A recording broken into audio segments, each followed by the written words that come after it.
Tariq Khan India سے شادی بیاہ کی تقریب میں پٹاخے چلانا، آتش بازی وغیرہ کرنا کیسا ہے؟ کیا یہ گناہ ہے؟ اگر اصلی بندوق سے فائر کیا جائے تو کیسا ہے؟ پٹاخے تو جائز نہیں، آتش بازی بھی حرام ہے، ناجائز ہے۔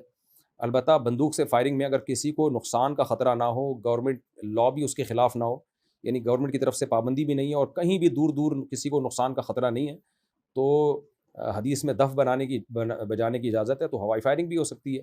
لیکن بہرحال ہم نے دیکھا ہے ہوائی فائرنگ سے بہت سے لوگوں میں حادثات ہوئے، تو اس لیے میں نے تو صرف اتنا بتایا ہے کہ اگر ہوائی فائرنگ خلاف قانون بھی نہیں ہے اور اس میں کسی نقصان کا ذرہ برابر بھی کسی کو نقصان کا اندیشہ نہیں ہے، تو پھر ہوائی فائرنگ کی گنجائش ہے۔ لیکن ایسا ہوتا نہیں ہے، یعنی بہت سارے واقعات ہیں ہوائی فائرنگ سے لوگوں کو نقصان ہوا ہے۔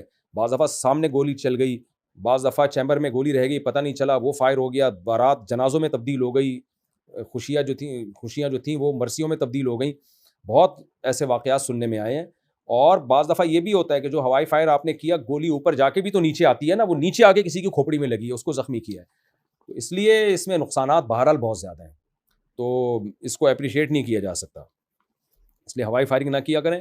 صرف دف بجانے کی گنجائش ہے، لیکن اس میں بھی آج کل لوگ اعتدال سے کام نہیں لیتے۔ جب دف بجاتے ہیں تو دف بھی پورا وہ موسیقی کے آلات کے ساتھ، پھر ناچ گانے بھی، اس لیے علماء دف سے بھی منع کرتے ہیں، کیونکہ لوگوں کی لمٹ ہے ہی نہیں نا، کراس کرتے ہیں لمٹ کو، جو شرعی حدود ہے اس پہ قائم نہیں رہتے لوگ، تو